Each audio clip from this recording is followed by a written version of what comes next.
On va continuer avec le deuxième expert qui va nous parler sur l'agriculture et carbone, cas du label bas carbone. Il est Johan Fontenieu, je m'excuse pour la prononciation. Il est chargé de mission carbone et PC pour l'agriculture d'Anaclina et à la Chambre régionale d'agriculture Nouvelle-Aquitaine. Donc, je vous donne la parole.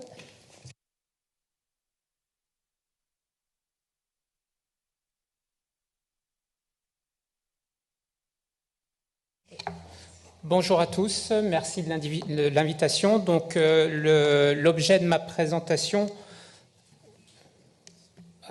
c'est...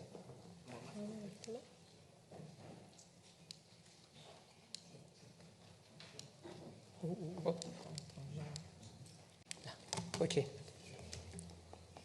Donc, l'objet de ma présentation, ça va être de vous présenter comment l'agriculture au niveau Nouvelle-Aquitaine et aussi au niveau français essaye de s'adapter au label bas carbone pour essayer de décarboner l'agriculture et faire baisser l'empreinte carbone des systèmes agricoles.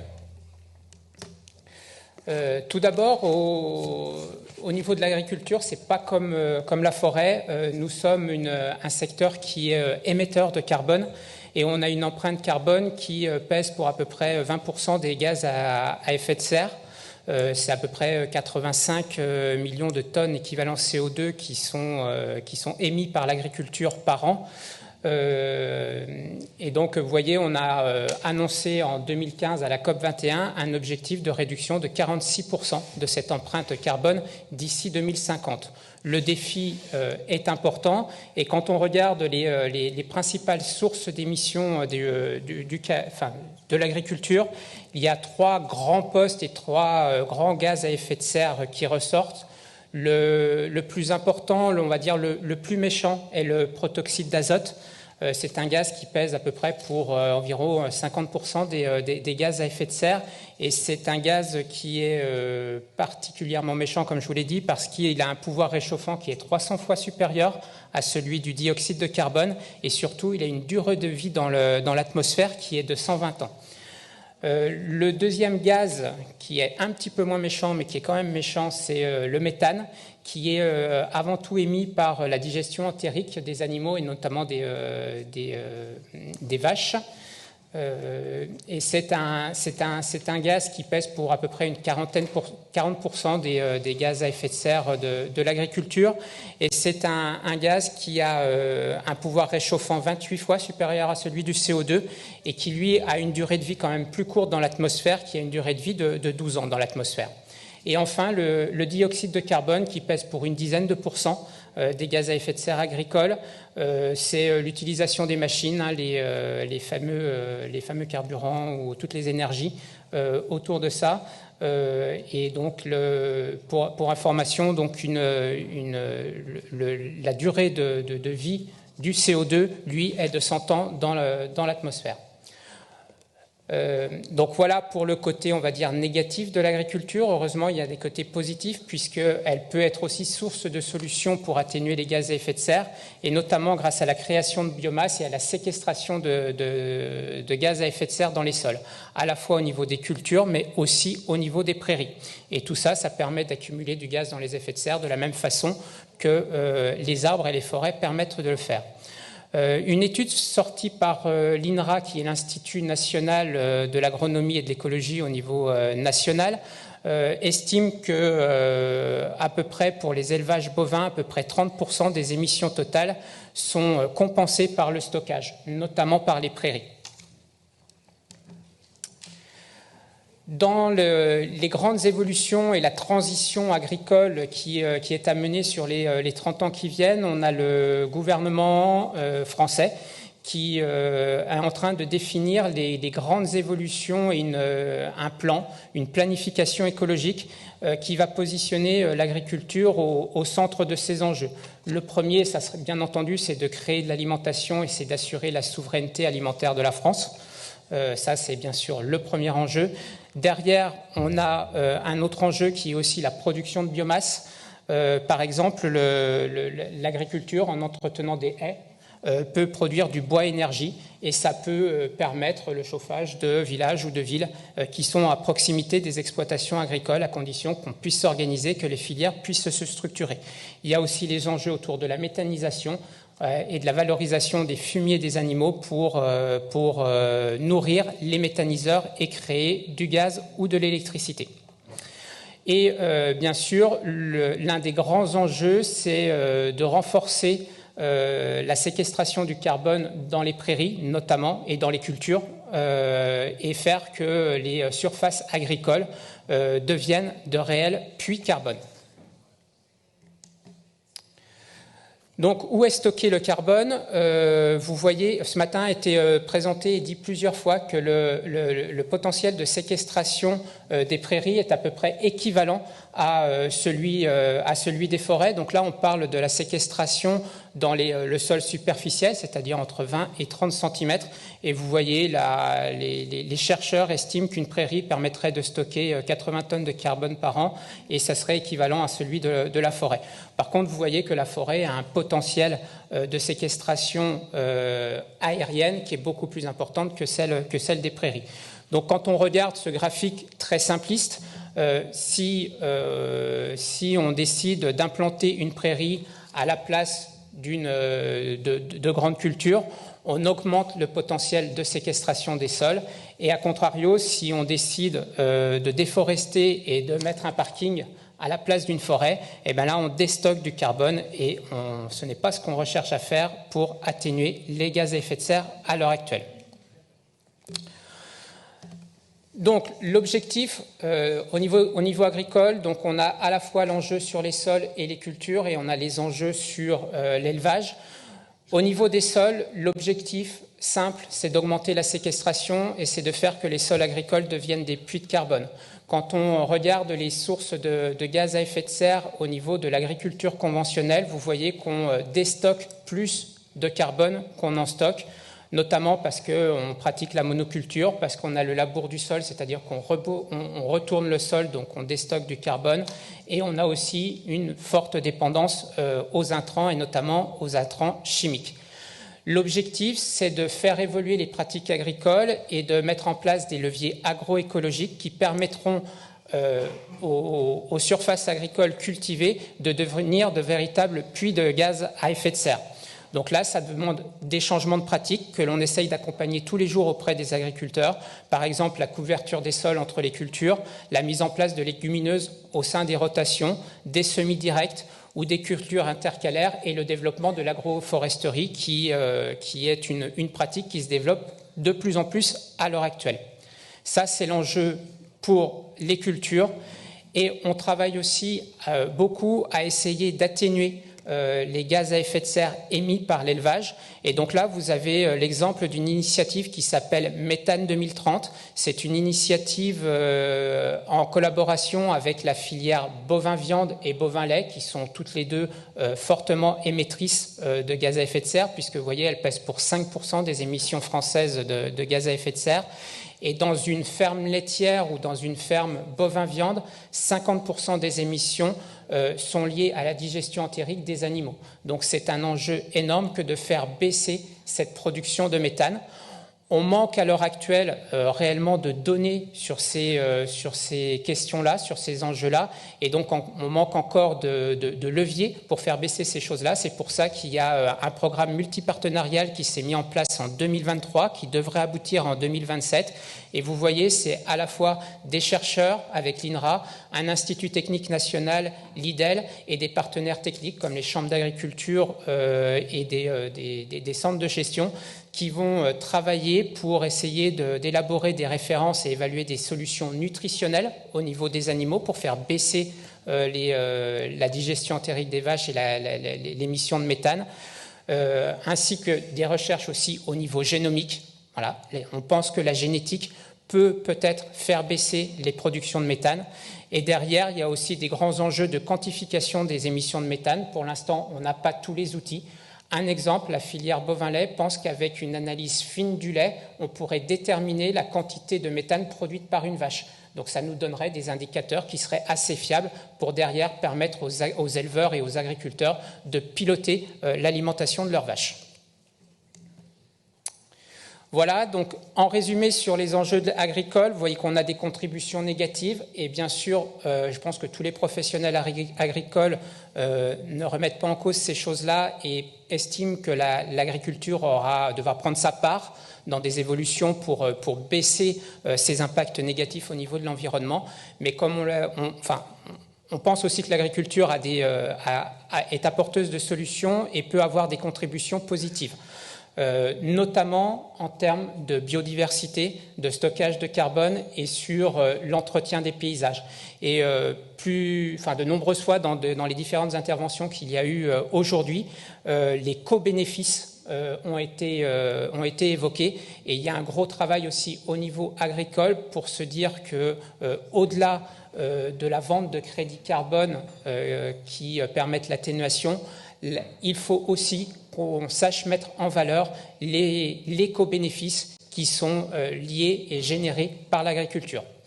Et en Nouvelle-Aquitaine, on est une région fortement agricole avec un élevage qui est quand même présent et important. Et il y a vraiment une question autour de l'atout agroécologique des fermes polyculture-élevage.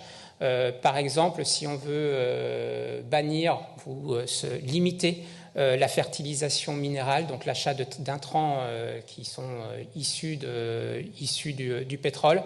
Est-ce qu'une fertilisation issue en valorisant les fumiers de nos élevages peut être une solution agroécologique ou non? Voilà, les discussions sont en cours au niveau régional et il y a des enjeux autour de ces questions-là, aussi pour le maintien de l'élevage au niveau de Nouvelle-Aquitaine.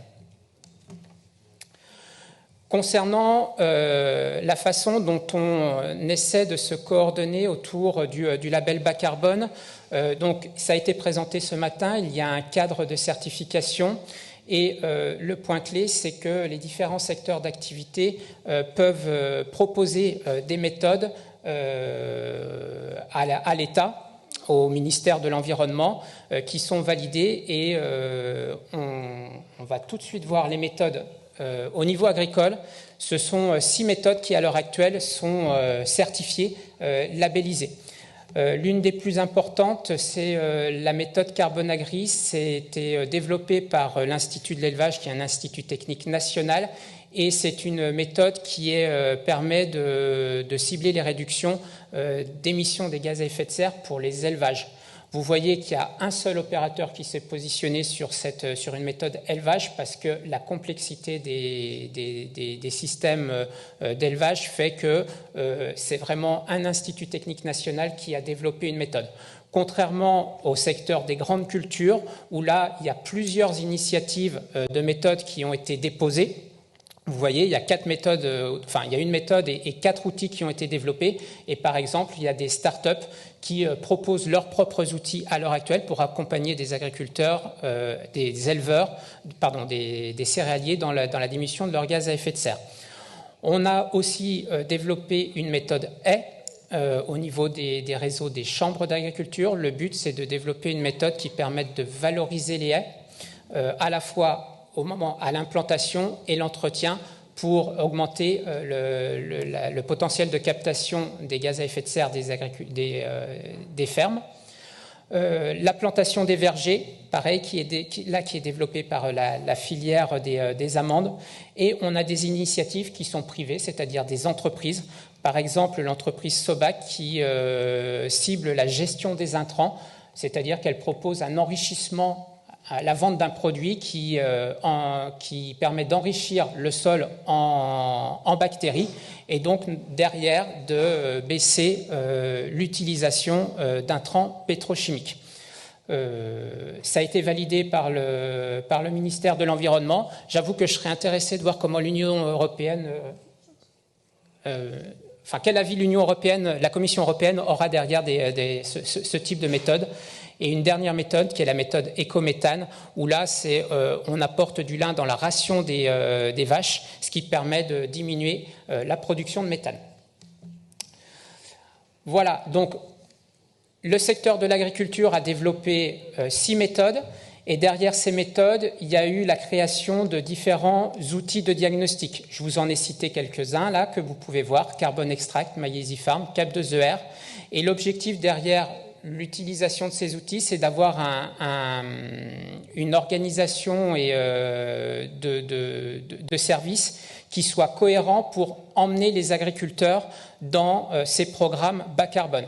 Parce qu'il y a une réalité, c'est que le label bas carbone est quand même complexe, c'est complexe administrativement, et un agriculteur individuellement ne se lancera jamais dans un programme bas carbone à 5 ans s'il n'est pas accompagné. Donc c'est pour ça que vous voyez qu'on a créé notamment Aclena au niveau du secteur agricole. On a pour rôle développeur de projet, c'est-à-dire notamment la montée en compétence des conseillers terrain pour accompagner les agriculteurs. Et le but, c'est qu'on réponde à des appels à projets pour avoir des réponses collectives d'agriculteurs à des offres de label bas carbone. Et on travaille en collaboration, notamment avec des mandataires. Les mandataires, ce sont des structures qui ont pour rôle de déposer les dossiers agricoles label bas carbone auprès du ministère pour se les faire certifier. Et donc là, on collabore, nous, avec 2 mandataires qui sont France Carbone Agri et Coopérative Carbone, qui est ici dans la salle. Il y a les opérateurs techniques, c'est-à-dire que nous, à Aclena, on n'est pas en lien direct avec les agriculteurs. On doit avoir des opérateurs techniques qui ont des conseillers formés et qui vont voir les agriculteurs et qui les accompagnent dans la mise en place de leur levier label bas carbone. Ça peut être des coopératives agricoles, ça peut être des chambres d'agriculture, ça peut être des centres de gestion. Là, c'est vraiment ouvert à tous différents partenaires qui fait monter en compétence ces conseillers et ces techniciens. Bien sûr, l'objectif derrière, c'est de sensibiliser des agriculteurs qui s'engagent dans ces démarches-là. Et au final, une fois qu'on est labellisé, c'est d'aller prospecter des contributeurs, c'est-à-dire soit des entreprises, soit des collectivités ou des particuliers qui souhaiteraient compenser leur empreinte carbone résiduelle sur le marché volontaire du carbone.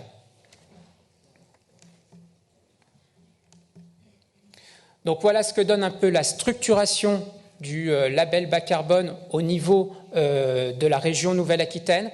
Donc vous voyez en position centrale, on a Aclena. Nous, on est vraiment une courroie de distribution entre les opérateurs techniques et les agriculteurs que vous avez à gauche, et puis l'aval de la filière, c'est-à-dire les mandataires qui vont déposer les dossiers auprès du ministère pour derrière aller chercher des contributeurs carbone, c'est-à-dire des entreprises ou des financeurs quelconques qui seraient intéressés pour acheter les crédits carbone de nos agriculteurs.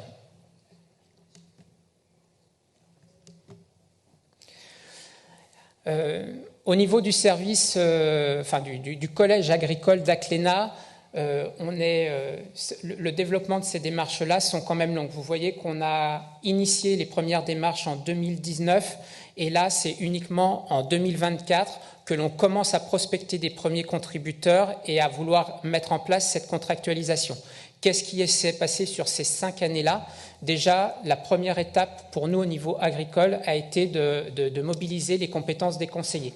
C'est-à-dire qu'on a plein d'opérateurs qui apportent du conseil aux agriculteurs et c'était déjà de les former aux enjeux carbone, de les former à l'utilisation des outils de diagnostic qui sont certifiés par le ministère et le label bas carbone à l'heure actuelle, et derrière les accompagner dans la construction d'un plan d'action pour qu'ils puissent accompagner les agriculteurs à mettre en place les leviers de réduction des gaz à effet de serre. Pour ça, on a une initiative nationale qui s'est appelée Bon Diagnostic Carbone dans le cadre de France Relance. Et c'est vrai que c'est une action financée par l'État qui nous a permis de structurer cette action-là au niveau national et nous à notre niveau régional. Une fois qu'on a organiser cet écosystème régional autour de tout ça. L'objectif, c'est qu'il y ait des échanges entre les conseillers pour partager les plans d'action, parce que les plans d'action, ils nécessitent une approche globale sur l'exploitation. C'est-à-dire qu'on ne peut pas travailler uniquement, par exemple, la diminution du méthane d'une vache sans se dire qu'on va avoir travaillé sur les rotations de culture pour la production des fourrages. Et c'est vrai que c'est une approche qui est quand même complexe et qui nécessite d'outiller nos conseillers par rapport à ça et de travailler sur les plans d'action. Et ensuite, ça nous a permis, une fois qu'on était reconnus, de bâtir une offre de conseil et surtout de la rendre visible. Et donc là, on est à l'étape où on a réussi à emmener une cinquantaine d'agriculteurs et où on travaille à la contractualisation, à la vente des crédits carbone de nos agriculteurs. L'exemple d'un opérateur technique, donc on a les chambres d'agriculture chez nous qui ont beaucoup de conseillers qui sont en prise directe avec les agriculteurs au quotidien et ils ont, vous voyez là comment ils ont travaillé un parcours personnalisé pour accompagner l'agriculteur à chacune des étapes. La première des choses, c'est qu'il faut aller voir l'agriculteur pour le sensibiliser sur les questions de gaz à effet de serre. Il faut faire un premier diagnostic qui est plutôt court pour derrière lui permettre de s'évaluer et de se positionner. Une fois que l'agriculteur s'est évalué, positionné, là, il va commencer à réfléchir à savoir s'il a un intérêt ou pas de s'engager plus loin dans les démarches. Et derrière, s'il accepte, derrière, il faudra qu'il se forme, qu'il progresse. Il faudra aussi qu'il investisse dans sa ferme pour mettre en place ces leviers. Et c'est là où le label bas carbone est intéressant, c'est que la vente des crédits carbone qui sont générés par la diminution des gaz à effet de serre permet justement de compenser une partie des investissements qui sont nécessaires à la transition agroécologique. Donc vous voyez, ça c'est l'exemple d'un projet qui est le projet Carbone Agri. Le projet Carbone Agri, c'est pour les élevages bovins-viande et bovins-lait à l'heure actuelle. C'est une durée de 5 ans. Et vous voyez, quand un agriculteur s'engage sur la première année, une fois que le projet est notifié, il a 6 mois pour réaliser son diagnostic sur l'exploitation et derrière soumettre son plan d'action et dire quel levier il va mettre en place pour réduire ses gaz à effet de serre sur sa ferme. Il est bien sûr accompagné au cours des 5 années par un conseiller et un technicien qui permettront de vérifier l'avancée de la mise en place des leviers d'action pour, à la fin, en année finale, en année 5, avoir un bilan final qui sera réellement un bilan qui permettra de quantifier la réalisation d'atténuation des gaz à effet de serre. Et c'est bien ce bilan final et cette quantification des crédits carbone et des tonnes carbone évitées qui permettront la reconnaissance auprès du ministère et derrière qui permettront une contractualisation, une mise en vente des crédits carbone. Derrière tout ça, il faut être incitatif quand même pour essayer d'accompagner nos agriculteurs. Donc voilà contractuellement comment est-ce qu'on a structuré la rémunération carbone des différents opérateurs.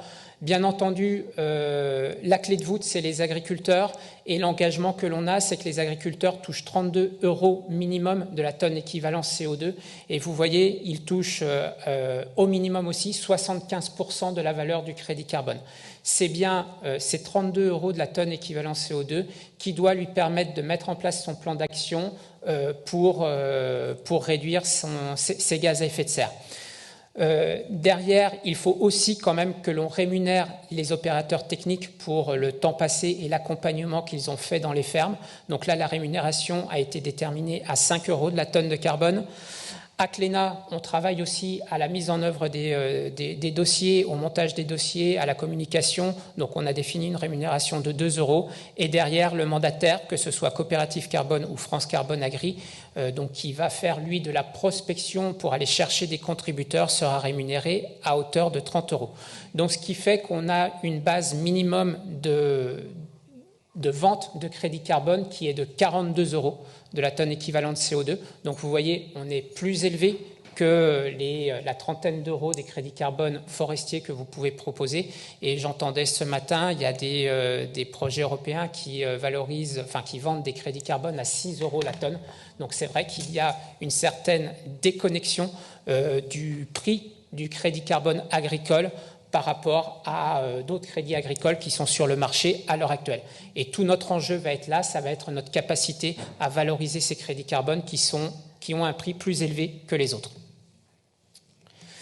Si on prend l'exemple d'un cas concret, par exemple une ferme qui fait du lait de vache, donc bovin lait, avec une production d'herbes et de maïs. Donc là, c'est l'exemple d'une ferme où il y a 2 associés, un salarié. Il s'appelle Iban Pebel, l'éleveur principal. Il est dans le Pays Basque. Et vous voyez qu'il a voulu s'engager dans le label bas carbone. Il a décidé, pour réduire son empreinte carbone, d'actionner plusieurs leviers. Le premier a été la plantation de 300 mètres de haies, l'augmentation du pâturage. Il ne pratiquait pas de pâturage, donc il décide de mettre en place le pâturage pour alimenter ses vaches. Il décide de limiter son utilisation d'intrants, donc la fertilisation du maïs. Et il travaille aussi sur la diminution du nombre de génisses pour qu'il y ait moins d'animaux qui produisent du méthane. Et derrière, il travaille aussi à l'optimisation de son alimentation. Par exemple, il achetait du soja qui était importé du Brésil. Et bien, il décide de diminuer cet achat de soja importé et d'essayer d'être plus autonome en termes de production d'alimentation pour ses vaches sur sa ferme. Au final, une fois qu'on a fait le diagnostic, il a un potentiel de réduction de 736 tonnes sur 5 ans. Ça lui fait baisser son empreinte carbone pour cette ferme de 6%. Et vous voyez, si on le finance à hauteur de 32 €, eh ben, potentiellement, il pourrait obtenir 23 000 € pour financer sa transition agricole. À comparer, 736 tonnes, c'est l'équivalent de 334 voitures faisant 15 000 km par an, pour vous donner un ordre d'idée sur le potentiel de réduction de cette ferme-là.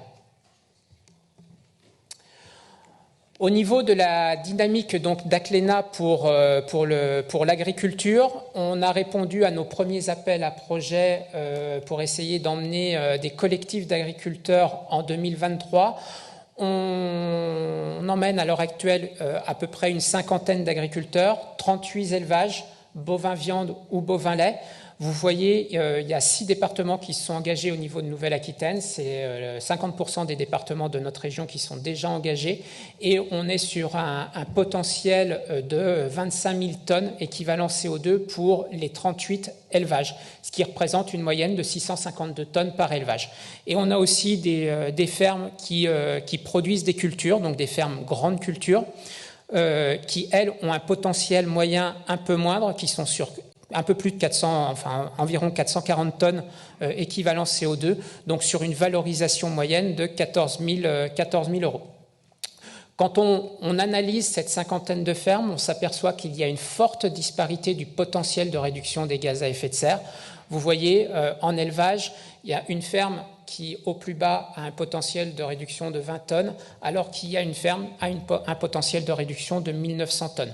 Donc à la fois le potentiel de réduction, d'atténuation n'est pas le même au niveau des gaz à effet de serre, et derrière, forcément, la rémunération économique n'est pas la même sur ces leviers-là. Et pour une ferme en grande culture, la rémunération moyenne serait de 15 000 € sur 5 ans. C'est ça aussi la complexité du label bas carbone et la difficulté que l'on a pour accompagner des agriculteurs, parce que pour avoir ces 50 fermes, on a quasiment dû aller prospecter pas moins entre 150 et 200 agriculteurs. Et donc vous voyez, derrière, on a des agriculteurs qui, pour l'instant, ne sont pas encore suffisamment incités ou motivés à rentrer dans ces démarches-là. Et si on veut démultiplier ce nombre de fermes qui rentrent dans le projet label bas carbone, il faudra qu'on réussisse à trouver les bons arguments pour les emmener sur ces éléments-là.